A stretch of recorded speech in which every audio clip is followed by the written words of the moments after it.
Voilà, salut, salut. Bienvenue pour la deuxième partie.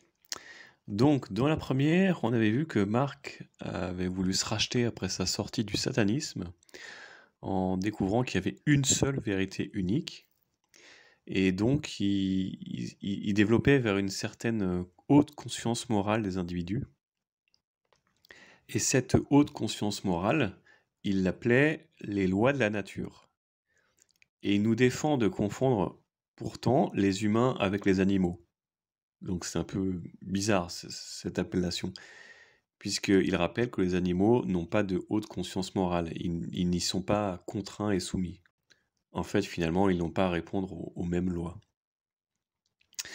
Or, on a vu aussi, pas dans le détail, je vous l'avoue, mais parce qu'il ne le donne pas non plus en détail, mais que ces lois naturelles se confondaient assez clairement avec les 10 commandements de Moïse, d'ailleurs qu'il résumait au fait de voler les autres, ne pas voler les autres, mais ça se résumait aussi comme la Bible, hein, ne fais pas aux autres ce que tu ne voudrais pas qu'on te fasse.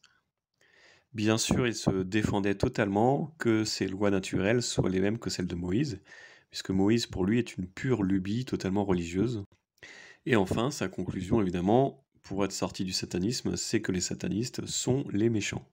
Pour quelle raison? Eh bien, puisqu'ils agissent de sorte à rendre la population malléable face à des lois morales, en les amenant à relativiser absolument tout. Donc grâce au New Age, grâce au solipsisme, l'idée que le monde n'est qu'une illusion finalement, qu'il n'est réel qu'à travers ma réalité toute personnelle. C'est le refus d'une vérité fixe, non négociable et absolue. Parce que ça te gêne dans ton mental. C'est typiquement du wokisme d'ailleurs. Si tu considères que tu es un koala, et tu es un koala. Et puis ce que les autres en pensent, c'est pas important puisque c'est ta vérité à toi. Et donc on se doute bien que c'est difficile de faire corps d'une société avec tout ce bordel. Donc maintenant, la question à 10 000, la grande question, c'est Marc Passio, après être sorti du satanisme et avoir découvert une certaine haute conscience morale, eh bien, quelle conscience spirituelle est-il parti chercher? Dans quoi a-t-il versé son esprit, son âme? Alors, est-ce qu'il est devenu musulman? Est-ce qu'il est devenu athée? Est-ce qu'il est devenu chrétien? Ou alors, est-ce qu'il est devenu juif? Ce qui aurait été assez cohérent avec ses convictions dans la première partie de ce qu'on a vu. Ah non, ah non, non, là vous êtes à des années-lumière. Non, non, il est parti plus loin encore. Marc Passio, il s'est dit, non, tout ça c'est de la merde. Non, moi, je vais devenir luciférien. Ah ouais, non, parce que c'est pas pareil que le satanisme. Et donc là, il fond totalement son intellect dans un imbroglio et il bascule dans un relativisme moral dont il se défend, hein, bien sûr. Faut surtout jamais être dans le relativisme moral, il l'a appris, il nous l'enseigne, mais lui il a une carte magique, la dualité hermétique, jour-nuit, gentil-méchant.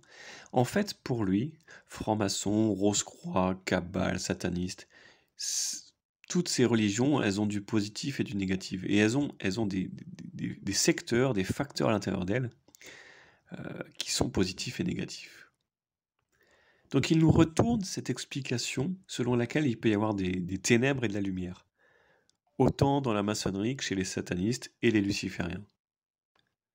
Donc dans une première idée, au prime abord comme ça, je suis d'accord, on peut avoir des chrétiens qui tuent des gens, des athées qui sauvent des gens, mais en fait, dans cet esprit, bon, s'il considère qu'on ne peut pas confondre l'individu et la foi de l'individu qu'il représente, je suis d'accord.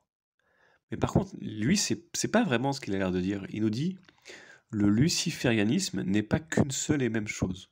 Donc il y a vraiment la notion de dualité dans toutes ces religions. Donc pour revenir à mon exemple, à titre personnel, je ne vais pas confondre le Coran ou ce que tu veux, mais là, moi je vais mieux connaître la Bible, je ne vais pas confondre la Bible avec les religions, catholiques, orthodoxes, protestants, c'est des religions. Il y a la Bible. Il y a un seul christianisme fondé sur la Bible, qui est une union au Créateur, et j'invente rien, on est enseigné de façon directe. Je vous mettrai le verset sur l'écran. C'est écrit, nous sommes enseignés de façon directe. C'est un lien intime au Créateur. C'est pas du tout. Le reste, c'est de la religion. Mais lui, c'est vraiment pas ce qu'il a l'air d'entendre, hein, puisqu'il dit vraiment le luciférianisme n'est pas qu'une seule et même chose. Et je veux comprendre un peu mieux sa situation religieuse, donc je continue d'écouter, et là, je tombe des nues de plus en plus, quoi. Parce qu'il se considère comme luciférien positif. T'imagines, c'est comme si tu disais, non mais moi je suis chrétien, alors je suis pas ni orthodoxe, ni protestant, ni catholique. Je suis chrétien positif. Et il y a des chrétiens négatifs. Mais qu'est-ce que ça veut dire? Ça veut... Hein? Bah démerde-toi avec ça, tu vois. Donc il se considère comme luciférien positif, je relis mes notes, hein, et le camp adverse qu'il combat, c'est les lucifériens négatifs. Et là, je comprends plus. Alors attends, Marc, pourquoi t'es pas sataniste lumineux positif? Pourquoi t'as changé de religion? S'il y a du positif dans toutes les religions. Tu, tu vois, je suis perdu là. Et c'est pas sans nous rappeler le Wicca, la sorcellerie, où tu as la magie blanche et la magie noire. Non mais moi je suis gentil, je fais de la magie blanche. Toi t'es méchant, tu fais de la noire. Bon, le blanc, c'est de l'occultisme. Mais c'est de l'occultisme propre. Tu vois? Donc voilà, c'est le même imbroglio, voilà, la dualité hermétique. Donc, le relativisme, en fait, il est dedans à fond, c'est incroyable. Il s'en défend, mais il est en plein dedans, quoi. Après, il nous dit Lucifer est la lumière du Créateur. Donc, Lucifer, c'est la lumière du Créateur. Alors, il ne croit pas en Lucifer et en Satan. Il n'existe pas. Ce sont uniquement des allégories, des images énergétiques. Luxfer, ça, effectivement, on connaît, j'ai déjà dû en parler, je ne sais plus. C'est le porteur de lumière, je crois que c'est du latin, de mémoire, je ne sais plus. Luxfer, porteur de lumière, bon, ok, ça c'est connu. Et vous verrez à la fin, ça va donner une apothéose de conclusion qui va être intéressante, qui même pour moi était une certaine révélation. Donc dans sa forme pure de lumière, Lucifer représente le savoir de la loi naturelle qui a été apporté aux humains.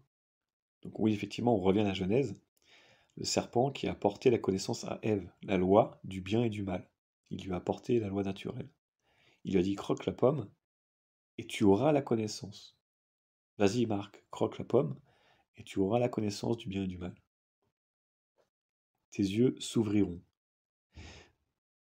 Je vous lis le passage exact du verset de la Genèse. Ça dit Dieu sait bien que le jour où vous en mangerez, vos yeux s'ouvriront et vous serez comme Dieu, choisissant vous-même entre le bien et le mal. Ça, c'était donc la parole du serpent. Et donc, il nous explique bien que Lucifer n'est qu'un symbole. Parce que Marc passe sa vie dans les allégories, les symboles, les formes. Il n'y a que de l'allégorie, il n'y a que de l'abstrait. Marc, il doit passer ses week-ends dans les musées d'art abstrait, avec un point sur une toile. Ouais, je suis désolé, je me lâche un peu là. Donc là, on a un ancien sataniste qui s'est reconverti luciférien, qui nous explique que Lucifer et Satan n'existent pas, que ce sont juste des symboles, que Satan c'est le symbole d'un ego qui se déchaîne et qui veut tout contrôler. Voilà, et que en fait luciférien et divisé, ce n'est pas une seule et même chose. Voilà, enfin démerdez-vous avec ça. Et du coup, il va jusqu'à lui-même s'identifier comme Lucifer. Ouais, non mais rien que ça, carrément, ouais. Parce que du coup, lui-même, c'est un porteur de lumière et de connaissance. C'est cohérent. Donc lui-même, il est Luxfer, il est Lucifer. Parce que pour lui, Lucifer, c'est la lumière qui rentre en nous et qui ouvre notre cœur à elle. Donc les lucifériens lumineux comme lui veulent partager la loi naturelle et travailler pour un monde meilleur. Alors que les lucifériens obscurs, c'est une perversion. Ils détiennent une connaissance, mais ils ne veulent pas la partager. Mais en fait, c'est intéressant parce qu'ils détiennent une connaissance supérieure à ce que lui il connaît. Et il le dit, hein, c'est pas moi. Il dit les gens qui dominent le monde sont des lucifériens obscurs et ils ont une connaissance bien plus élevée que la mienne. Et ils ne veulent pas la partager. Donc lui fait partie d'une énergie qu'il appelle Lucifer, dont certains ont une bien meilleure connaissance que lui, et, et eux ils sont méchants et lui il est gentil. Et ça lui va comme ça, il n'y a pas de problème. Pour lui, non vraiment je m'appuie sur la conférence dans tout ce que je dis, hein, j'invente pas. Hein. Pour lui, la pyramide illuminée, c'est la lumière et les gentils. Mais c'est utilisé par des méchants. Donc on pourrait dire pareil du Vatican.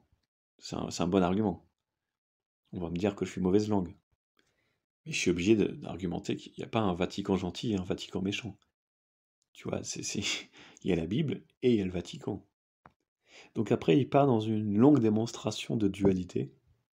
Donc il y a Seth, le dieu égyptien, c'est le dieu sombre, c'est aussi présenté par Saturne, c'est le culte du soleil noir, c'est la sagesse divine mais utilisée à mauvais escient.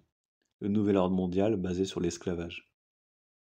C'est le symbole des lucifériens de l'ombre. Il y a aussi la chouette, la torche enflammée qui représente la liberté. Mais celle-là, elle est positive. Ah, je comprends rien, mais rien, ça part dans tous les sens.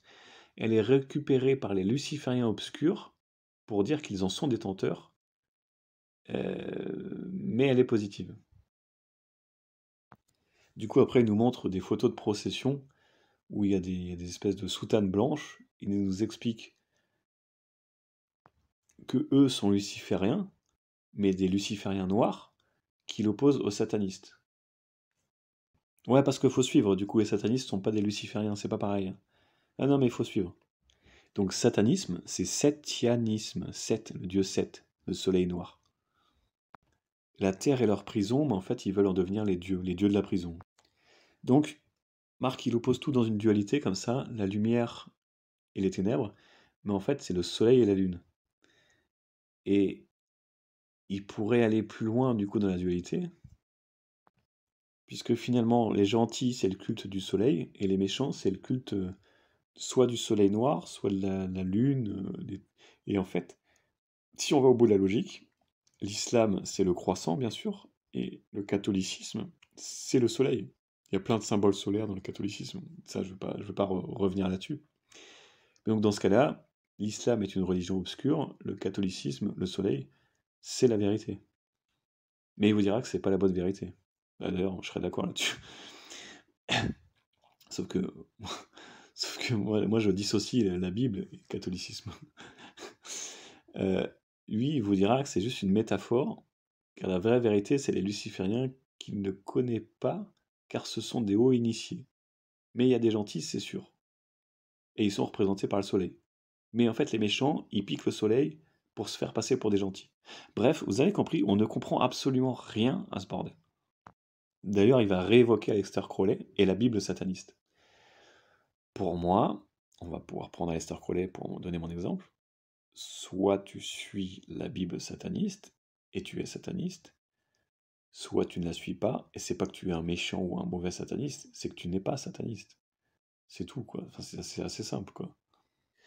Donc il nous évoque à nouveau Téléma. Téléma, c'est la Bible sataniste écrite par Aleister Crowley, qui se résume, vous savez, la Bible chrétienne est censée se résumer par ne fais pas aux autres ce que tu voudrais pas qu'on te fasse à toi-même. La Bible sataniste se résume par fais ce que tu veux, tel sera le tout de la loi. Donc on est d'accord que c'est un relativisme moral absolu. Faire ce que tu veux, il n'y a plus de loi. On est d'accord ou pas? Parce que lui, il dit qu'il adore Téléma. Il dit qu'en fait on comprend pas très bien. Il dit oui, c'est vrai, Aleister Crowley, c'est un sale type. Mais Téléma, c'est un truc formidable. Non mais, non mais faut pas rire, hein, faut garder son sérieux. Parce que pour lui, en fait, c'est la volonté de l'humain. On revient au même truc, hein. En harmonie, vous savez, intelligence plus émotion plus action, en harmonie avec l'univers, c'est la vraie volonté. Et donc ça, c'est la loi. Quand Téléma dit fais ce que tu veux, tel sera le tout de la loi, c'est dans une harmonie avec l'univers. Et il déclare, c'est ma tradition préférée, Téléma. Waouh! Là, il m'a noyé, je suis perdu. Mais là, il va te mettre le petit clou final. Il va te dire, non mais bon, alors Crowley, on sait que c'est un sale type. Il a une influence négative, mais il n'a pas suivi le bon chemin alors qu'il avait un vrai savoir. Waouh! Donc Téléma enseigne la liberté comme le bien suprême, et elle consiste à faire ta volonté qui est la même que celle de l'univers. Ouais, je sais, j'aimerais bien broder là-dessus, mais j'ai pas d'outils là. Mais bon, donc ta volonté c'est celle de l'univers déjà, c'est bon. Bref. Alors maintenant, je pose la question, dans quel cadre, dans quel contexte, comment est-ce que Téléma a été écrit? Alors, Téléma a été écrit par Channeling, c'est-à-dire que Aleister Crowley était en transe, il était possédé par une entité qu'il appelle Aiwass. Il a demandé à l'entité de se présenter. Salut, bienvenue, tu veux une tisane? Ça se passe comment dans ta vie? Aiwass, voilà. Alors attendez que je cherche là. Aiwass. Ça doit vouloir dire dans tes fesses. Mais vous chercherez, il y a vous tapez ça sur internet, vous trouverez des trucs dessus, comme ça vous remonterez jusqu'à Aleister Crowley. Donc là, ça tombe bien, c'est ce que je cherchais depuis le début. T'es sataniste, Marc. Tu nous dis que Satan et Lucifer n'existent pas. Tu fais aucune allusion à la démonologie, aucune allusion aux démons, aucune allusion aux entités. Tu adores Téléma, qui a été écrite par une entité. Est-ce que tu peux nous parler d'Aiwass? Eh ben non. Non, rien. Non, on sait pas, il passe à autre chose, change de sujet. Il fait beau aujourd'hui. Mec, t'es sataniste et tu parles pas des entités. T'adores un bouquin qui a été écrit par une entité et t'en parles pas, quoi. Alors tu fais des dizaines d'heures de conférences et tu parles avec des allégories, des énergies, des trucs, des machins. Il n'y a pas de démons, ça n'existe pas. Mais alors le summum, c'est que du coup on a une entité qui était gentille, qui a écrit un livre d'amour, Téléma. Et en fait, c'est dommage, elle s'est trompée, et elle a donné le livre à un mec qui était super méchant, Aleister Crowley. Oh putain, c'est incroyable.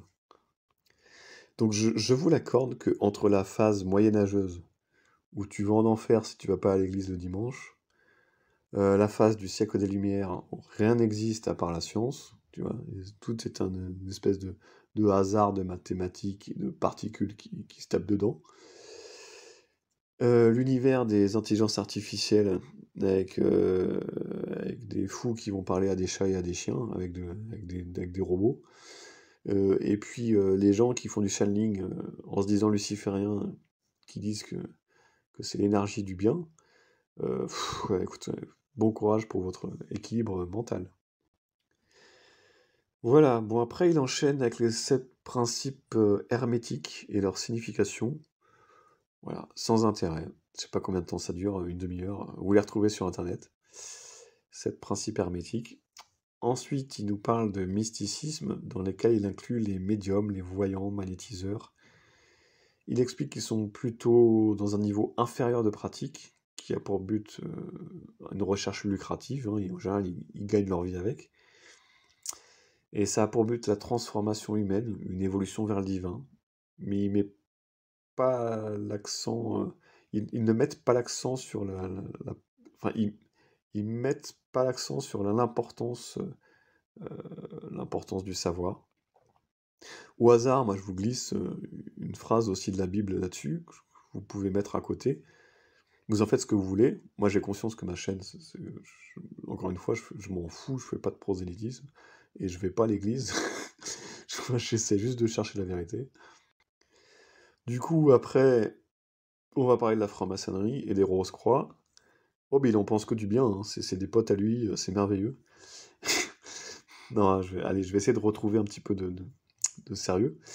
La franc-maçonnerie, selon lui, a pour but de se ressusciter soi-même. On sait qu'il y a tout un rituel en franc-maçonnerie. Vous sortez du tombeau, effectivement. Renaître à la conscience, à la loi naturelle et aux lois de l'univers. Donc il y a l'aspect chrétien qui est de renaître dans son esprit, et la franc-maçonnerie qui est renaître par la mort à certaines lois de l'univers et de la Terre. Bon, ça c'est quelque chose que j'avais déjà analysé, beaucoup mieux que ça d'ailleurs, mais j'ai oublié. C'est comme ça. C'est pour ça que j'ai écrit des livres à la fin. Donc la tête de mort en franc-maçonnerie, ça représente l'intellect, ceux qui s'enferment dans l'intellect, le manque de perspicacité spirituelle, puisqu'il faut un équilibre parmi les deux. L'œil qui voit tout, c'est la sagesse, l'alignement avec la loi naturelle. l'œil est celui du créateur de l'univers. Donc, il faut bien noter hein, que Marc Passio reconnaît un créateur de l'univers, une énergie première, mais mais il n'y a rien d'autre. Donc, il n'évoque jamais ni d'ange, ni d'entité, ni de démon. Lucifer, Satan étant juste des énergies, il n'y a rien d'autre, quoi. C'est assez mystérieux. Vous notez que dans la mythologie viking, Odin donne son œil en gage pour recevoir la connaissance. Donc ça, il n'en parle pas. Bon, Os peut-être, je sais plus.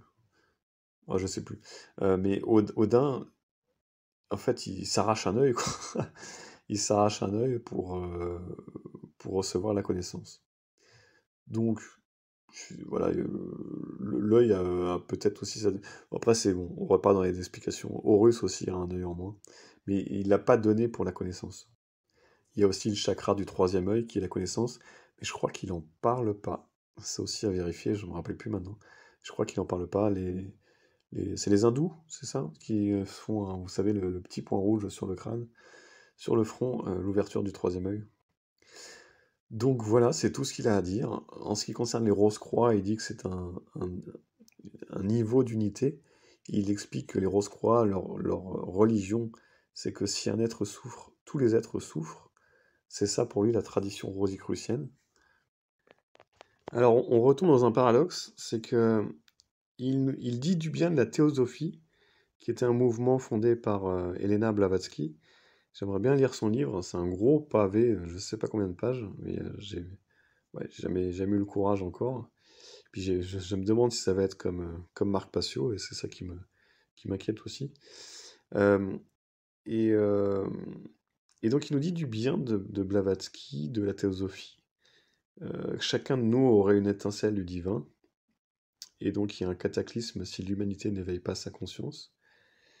Mais c'est drôle parce qu'après il nous dit du mal du Lucy Trust, qui est une société d'édition New Age.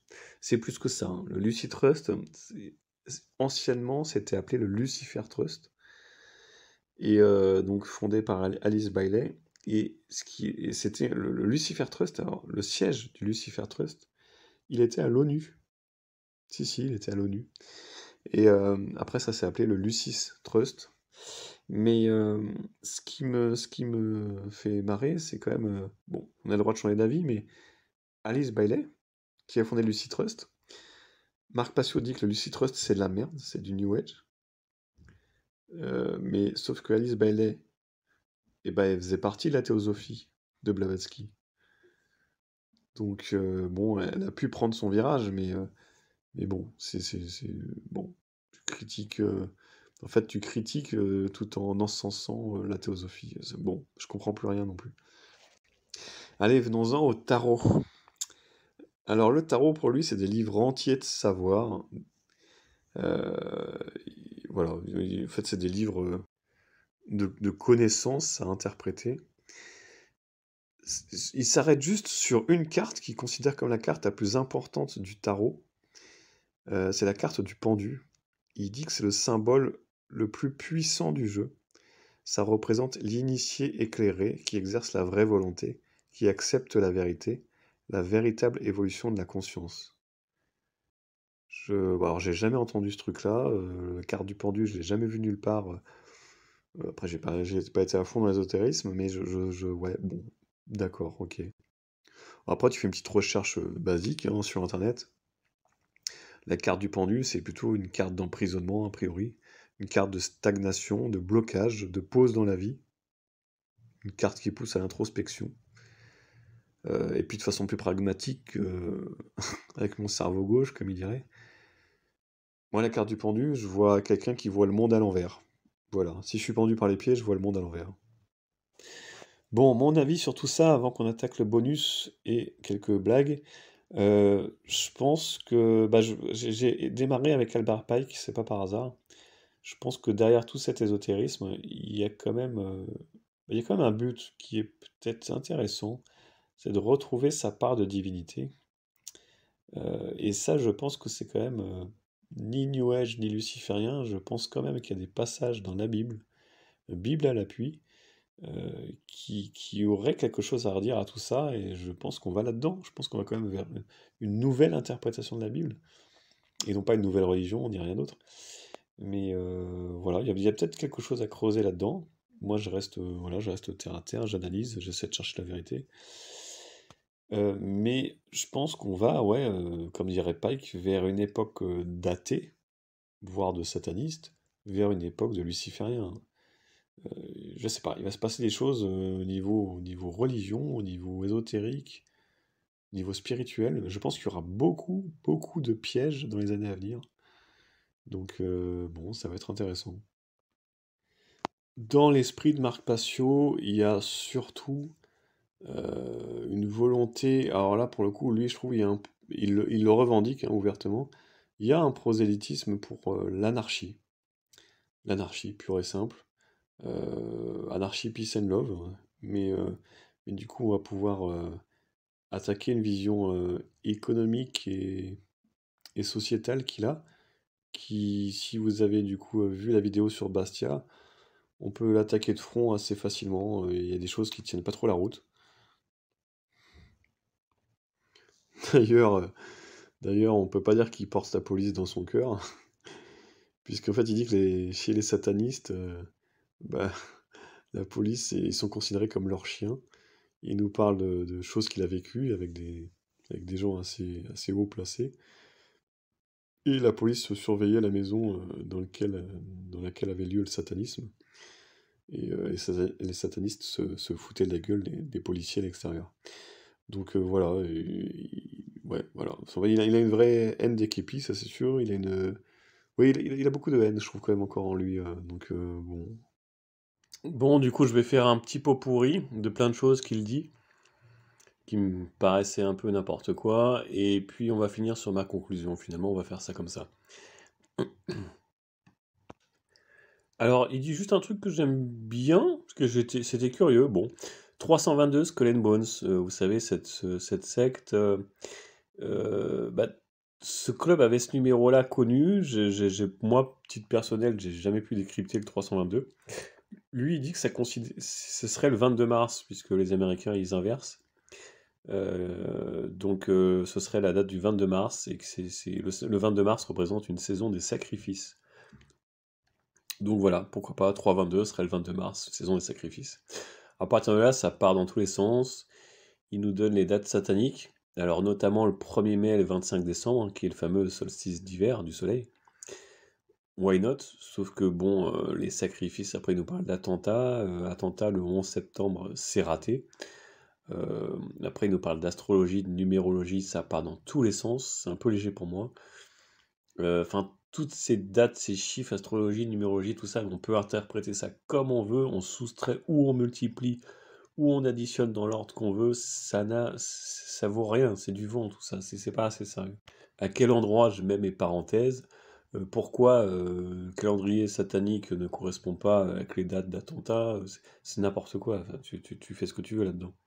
Et il y a exactement la même forme sur les formes géométriques. Euh, alors, si c'est un rond, ça va être un symbole solaire ou lunaire. Si c'est un triangle, ça va être un symbole qui peut être aussi d'ailleurs masculin ou féminin, qui peut être la vérité, s'il est en bas ou en haut. Si c'est un carré, c'est un symbole d'enfermement. Ah, putain, il y a un moment, tu fais quoi? Enfin, et donc, les képis, il disait, voilà, les képis des policiers ont des symboles en étoile de shérif, ça représente un pentagramme, machin truc. Si c'est à l'envers, c'est pas bien. J'ai eu la discussion une fois avec un pote, mais je lui dis, mais donc, dans ce cas, tu fais quoi? Quand tu fais un logo, ou quand tu fais. Enfin, tu fais quoi? Je veux dire, si à ce moment-là, toutes les formes géométriques, c'est un complot, mais on fait quoi? Tu vois, donc une roue de voiture, ça représente un disque solaire. Enfin, mais je suis le premier, il y a quelques années, j'ai fait beaucoup de recherches là-dessus. Mais il faut quand même, un moment, être terre à terre, différencier des logos extrêmement explicites, extrêmement sérieux, qui montrent ouvertement les choses telles qu'elles sont, à des logos où c'est vraiment tiré par les cheveux, c'est n'importe quoi. La moindre forme géométrique, tu interprètes ça n'importe comment. Je veux dire, la Maison Blanche, elle est... Putain, avec tous les mots-clés que je dis, je vais avoir tous les renseignements sur le dos depuis tout à l'heure. La Maison Blanche, elle est bourrée de pentagrammes, de pyramides, il y a une chouette, je veux dire, il y a beaucoup, beaucoup, beaucoup de choses ensemble au même endroit, à un endroit stratégique. Donc oui, d'accord, là c'est un peu éclaté, on voit qu'il y a un problème, on voit qu'il y a un truc. Il y a des logos d'entreprises, et de cinéma, on voit, c'est assez explicite. Mais de là à aller chercher n'importe quoi dans n'importe quelle forme géométrique, et ça atteint son apogée avec McDonald's. Je veux dire, McDonald's, il nous explique que c'est la forme du symbole de bélier, qui est l'appareil génital féminin. Ok, vas-y, je te mets le drapeau de McDonald's, là, le petit blason là. Cherche-moi un bélier, hein. Donc, à quel moment on arrête le délire? Mais peut-être, pourquoi pas? T'imagines bien qu'arrivé à un certain niveau de recherche, t'es ouvert à tout, y a pas de souci. Mais on va jusqu'où comme ça? C'est n'importe quoi. Je veux dire, à ce moment-là, tu t'allonges dans la pelouse, hein, c'est l'été, tu regardes les nuages et tu devines des formes. C'est pareil. Et puis si tu vois un triangle dans les nuages, bah, c'est que c'est un complot Illuminati. C'est parce que les chemtrails, ils ont balancé un triangle. Attendez, mais écoutez-moi ça, parce que c'est quand même de la folie. Il parle d'un paquet de gâteaux sur lequel... Je vous avais promis des cartouches, on va se marrer. Il parle d'un paquet de gâteaux sur lequel on a expliqué d'ajouter un œuf dans la recette. Et là, il s'emballe sur l'œuf. Et il nous fait tout un paragraphe que l'œuf, l'œuf sur lequel on a dit vous ferez ce gâteau en ajoutant un œuf, et bah ça représentait la fertilité sacrée féminine. mais, mais arrête la drogue, fais un truc. Mais moi j'aurais été plus loin. Donc le paquet de gâteaux est rectangle, donc qui est une forme carrée, et ça représente l'enfermement, tu vois, le repli. Tu vois, c'est ce qu'il dit en fait, hein. Donc allons encore plus loin.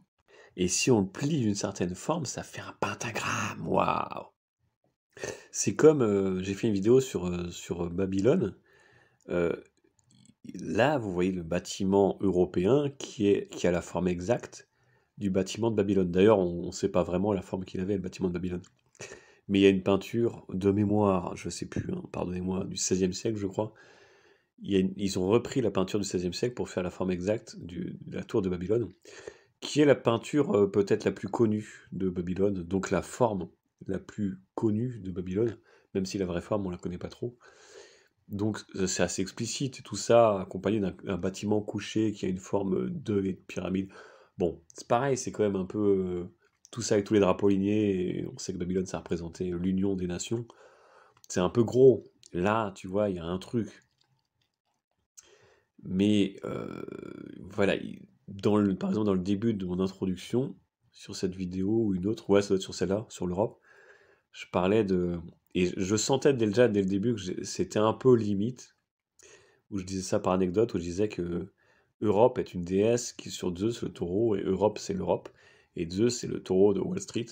Déjà là, bon, je faisais un clin d'œil, c'était marrant, mais je me dis, c'est quand même un peu limite.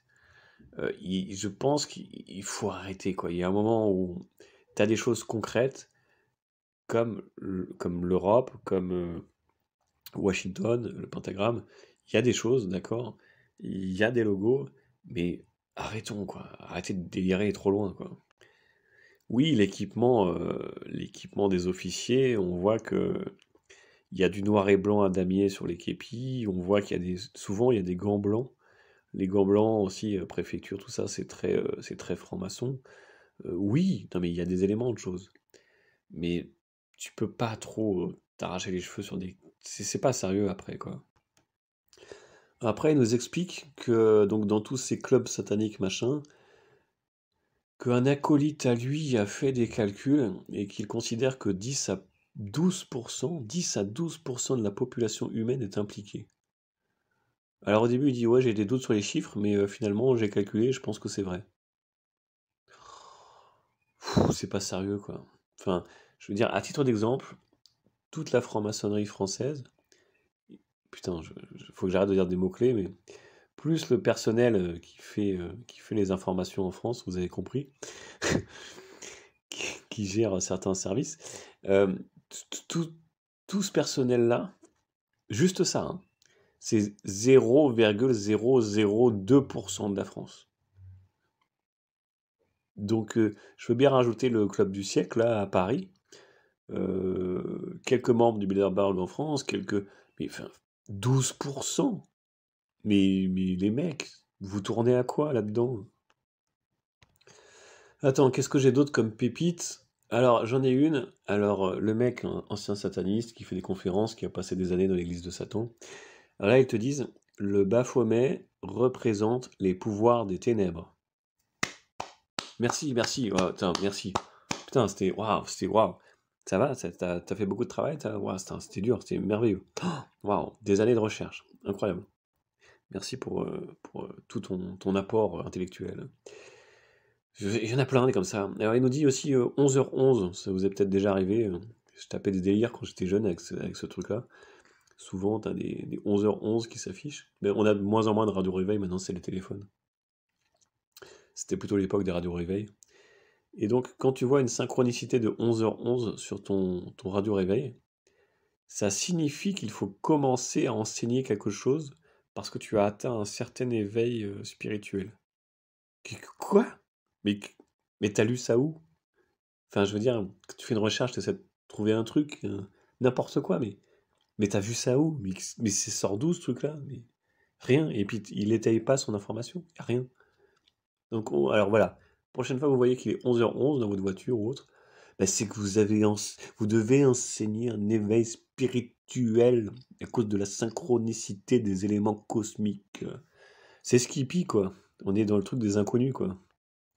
Ah, je fais un petit tacle par ego, par culture. Je vais dire aussi qu'il nous sort un dicton. Il dit rien de nouveau sous le soleil. Il dit c'est un dicton de l'occultisme ancien. Bon, là il est mal tombé. Je suis obligé de bomber le torse. Rien de nouveau sous le soleil. Ça fait partie des proverbes de l'Ancien Testament, la Torah. Donc ça doit avoir 3000 ans, un truc comme ça. Donc à lui de me fournir un élément qui montre que... Après on n'y croit pas, c'est encore autre chose. On revient toujours au débat. Mais montre-moi des éléments qui ont plus d'ancienneté que 3000 ans. Parce que 6000 ans, 5-6000 ans, c'était les Sumériens. Les Juifs, c'est dans les plus anciens peuples, avec les Chinois. Mais trouve-moi un truc de l'occultisme ancien qui a plus de 3000 ans, qui montre que rien de nouveau sous le soleil. Cette phrase-là, ce proverbe-là, ça a existé avant la Torah. Voilà, je veux voir, j'attends, hein, j'attends tes éléments. Autre chose, après c'est tout personnel, il pense que l'élite dirige depuis la Suisse. Moi, la thèse de mon premier bouquin, vous avez idée, c'était l'Angleterre. La Suisse est un centre financier, à n'en point douter, à cause de la Banque des règlements internationaux, notamment. Mais non, je pense pas qu'il dirige depuis la Suisse, je pense pas que ce soit le centre de quoi que ce soit. Mais je peux me tromper, bien sûr. Et donc, son côté anarchiste qui est marrant, c'est qu'à un moment, il nous fait tout un, tout un pavé sur la taxation. Mais vraiment, et c'est là où principalement il s'énerve. Il dit, ouais, la taxation, c'est du vol. Alors, je pense qu'il n'a pas trop compris deux, trois choses. Donc, écoute, Marc, d'abord, tout le monde n'a pas les moyens de se payer des gardes du corps, tu vois. Donc, la taxation à la base, comme l'a vu Bastia, c'est uniquement voué à la justice, justement à la protection de la propriété privée contre le vol. Ça tombe bien, Marc. Ta loi naturelle, c'est le vol. C'est incroyable, hein. Alors, la seule problématique de la taxation, c'est la corruption. Et surtout, évidemment, le consentement à l'impôt, qui est un autre sujet. Parce que pour lui, l'impôt, ça doit être de zéro. Parce qu'un esclave, il donne son salaire. Et qu'il soit prélevé à 1%, 2%, 5% ou 90%, ça reste du vol. Non mais là, on est vraiment dans l'émotion pure. Il dit qu'il faut pas raisonner avec l'émotion. Mais là, on est dans l'émotion pure, hein. Soit t'es trop intellect, soit t'es dans l'émotion. Mais il n'y a rien de concret là-dedans, enfin. Attends, Marc, t'es anarchiste, ok. il faut que tu aies vécu à ce moment-là dans le Far West, en Amérique, à une époque où un fusil, peut-être, ça te suffisait. Mais vous faites comment pour vous protéger, en fait? Il y a le principe des découpages des tâches et des métiers, qu'il ne comprend pas non plus. Une société, chacun se spécialise. C'est toute la beauté de l'économie. Ta fille se fait kidnapper et tu dois élever tes bêtes, toi, leur donner à manger, arroser les plantes. T'as pas le temps de t'en occuper. Si tu vas chercher ta fille, toute ton entreprise, elle est morte. Tous tes revenus sont morts. Tu vas retrouver ta fille, mais tu n'auras plus de revenus. Donc tu donnes ça à la police. C'est les services de sécurité qui s'en occupent. Il y a un découpage des tâches. Chacun fait ce qu'il a à faire. C'est évident. Tu peux pas être partout en même temps, quoi. À partir du moment où il y avait le moindre village en Amérique, ben, il y avait un shérif. Ça s'appelle un service de sécurité. Et je me demande, j'ai pas fait des recherches là-dessus, j'ai fait assez de boulot là pour ces documents-là, mais je demande à ce que, allez, si vous êtes motivé, faites-moi une petite recherche. Est-ce que les shérifs de village n'étaient pas un service de sécurité privé?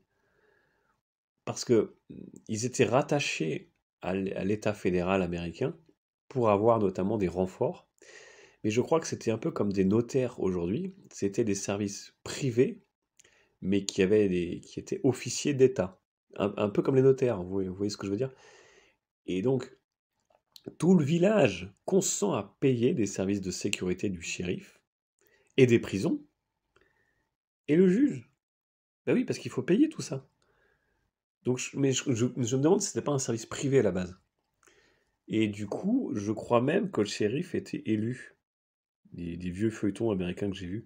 Mais là, peut-être je me trompe, hein, mais c'est un peu les débuts de la politique, et il y a beaucoup de liens entre la politique et la police en Amérique. Beaucoup plus. En Europe, il n'y a pas trop ça. À vérifier tout ça. Mais moi, je crois il était plus ou moins élu, et il était privé, il me semble. En fait, ce qui chagrine, c'est que Passio, il extrait totalement l'idée de contractualisation des humains entre eux. Donc, le montant des honoraires du shérif.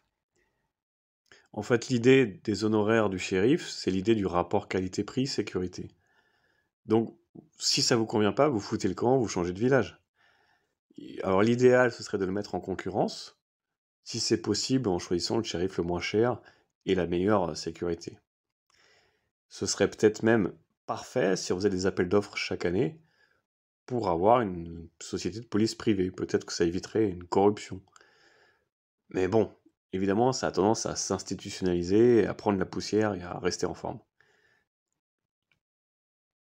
Enfin, quoi qu'il en soit, Marc, il confond totalement vivre en société, contractualisé pour mutualiser les coûts, la plomberie, l'électricité, tirer tous les câbles, tous les tuyaux dans tous les villages. Il confond ça avec être esclave volé par les gouvernements. Il comprend pas, non, il mélange tout, quoi. Alors après, peut-être que le débat qu'il peut lancer, oui, ce serait légitime, c'est de comparer les impôts avec les services fournis et la quantité de corruption entre pays. Oui, d'accord, là, on peut faire quelque chose. La France, j'ose même pas en parler, c'est une catastrophe. Sinon, le cas opposé, ce serait effectivement son anarchisme qu'il vit à plein temps, et il faudrait qu'il se trouve un nouveau Far West, effectivement, aucun impôt, et il met sa maison en cabane et terminé, il a aucun service, il a rien. Enfin, ça paraît marcher sur la tête que de rappeler que de vivre en société, ça implique des impôts. Moi, j'aime pas les impôts, évidemment, mais enfin, il confond vraiment. Voilà, je vais pas m'étendre sur le sujet. Je pense que vous avez compris, mais le fait des impôts et le fait d'être esclave, le débordement de l'État qui est toujours grandissant, il n'appartient pas à l'État de nous dire ce qu'on doit s'injecter dans le sang. On est d'accord. Notre corps étant notre propriété, évidemment. Pareil, dans une société anarchique avec ton fusil, comment tu vas faire ta loi? Je veux dire, comment tu estimes le début d'une bousculade, d'une dispute, qui termine avec une fusillade générale? Comment tu détermines? Il te faut des avocats, il te faut un juge, il te faut des prisons, il te faut des... Enfin, ça s'organise tout ça. Tu veux vivre avec des Indiens, enfin, je sais pas, on n'est même plus en Far West, on est en Amazonie, là. On est où? Ce qu'il craint, qu'on voit tous arriver avec le nouvel ordre mondial, etc., bref, c'est la dérive des gouvernements. Mais la dérive, ça se devine très facilement. Si tu as une vie normale et que tu crains ton gouvernement, et même ta police, c'est que ton pays est à la dérive. Ça se devine très vite. Normalement, dans un pays normal, tes politiciens et tes policiers sont à ton service à partir du moment où tu as une vie normale dans un pays normal. Le dérapage, c'est quand tu commences à avoir peur d'eux alors que tu n'as rien à te reprocher. Là, c'est qu'il y a un problème dans ton pays.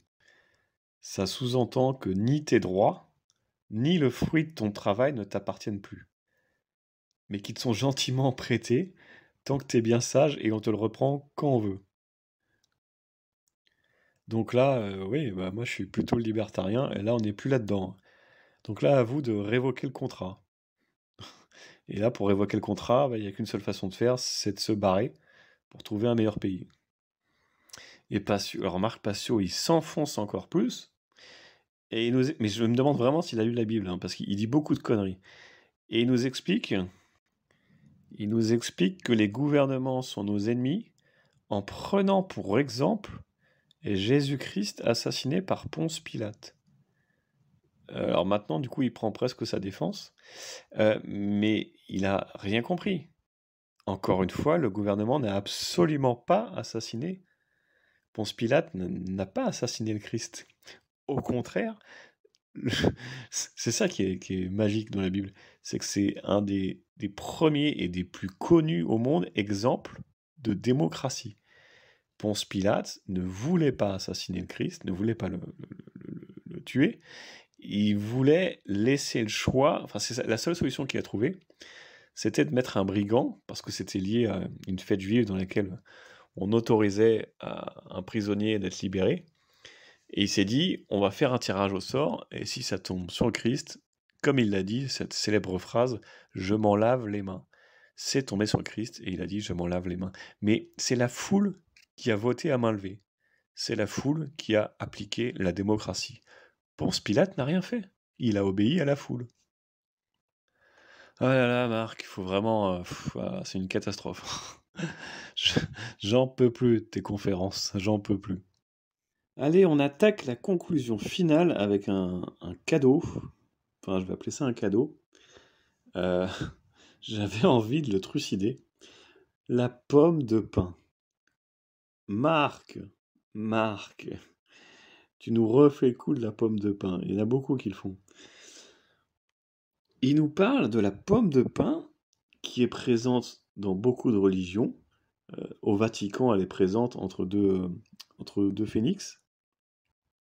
La pomme de pin, aussi vue comme le gland, qui c'est vrai que quelquefois elle peut être vue comme en haut d'une obélisque par exemple, donc ça peut être vu comme un phallus. Mais elle est souvent aussi, j'ai remarqué, sur beaucoup de portails. Bon bref, elle est un peu partout dans les bâtiments haussmanniens. Et elle est présente dans certaines sculptures anciennes, certaines gravures comme les Sumériens, et il montre pas mal de photos. Voilà, bon, dans beaucoup de cultures, beaucoup de choses. Ok, d'accord, très bien.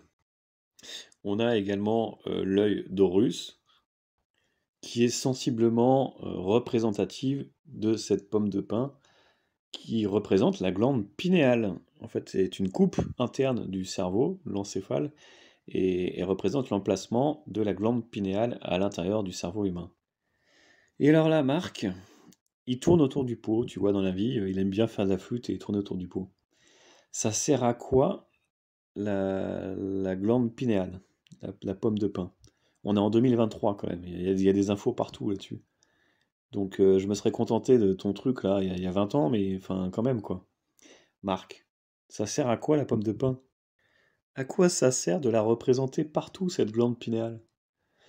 Cette glande pinéale, c'est le pouvoir créateur. Parce que ça sert à rien de nous faire de la flûte si tu nous donnes pas du concret derrière. Et là, c'est pas une allégorie, là, c'est du concret. C'est le pouvoir créateur. En fait, alors le fonctionnement ou non, ça c'est un débat scientifique, spirituel, mais c'est notamment toute la tendance actuelle autour de la loi d'attraction. La glande pinéale à l'intérieur du cerveau, suite à une certaine phase de méditation et de visualisation, peut amener par sa vibration à accomplir tous vos désirs, tous vos rêves. Encore une fois, ce jour, ça reste nébuleux, il y a des choses à approfondir, mais c'est vrai qu'il y a des passages dans la Bible qui sont assez surprenants et qui vont plutôt dans ce sens quand même. Ainsi, il faut le dire, la glande pinéale, qui est irriguée par le flux sanguin, est une magie divine que l'humain a dans son cerveau et qui lui permet de matérialiser tous ses rêves grâce à la méditation. Voilà, je te l'apprends, Marc, parce que tu restes dans des longues joutes verbales plates qui tournent autour du pot. Donc voilà, je te l'apprends, c'est cadeau. Et ma conclusion de tout ça, j'arrêtais pas d'avoir la phrase de Hermès Trismégiste dans la tête. La pierre de rosaire, c'est ça? Cette phrase des kabbalistes, ce qui est en haut est comme ce qui est en bas, ce qui est en bas est comme ce qui est en haut. J'arrêtais pas de réfléchir à ça. Je me disais, il y a un truc derrière cette phrase, il faut que je comprenne, il faut que je comprenne. Alors c'est la notion de polarité, de dualité, on y revient. Mais je me disais, mais il y a un truc, il y a un truc, il y a un paquet cadeau à déballer à l'intérieur de cette phrase, c'est sûr. Il y a un truc qui va me servir. Et tu revois toujours cette dualité quand même, avec le bien et le mal, et la connaissance du bien et du mal. Et, et ce type-là, Marc, qui nous explique qu'il y a le satanisme et les lucifériens. Et que même chez les lucifériens, ils trouvent encore de la dualité, les lucifériens obscurs et les lucifériens lumineux. Bon, c'est encore autre chose. Mais je me dis, en m'appuyant sur les symboles ésotériques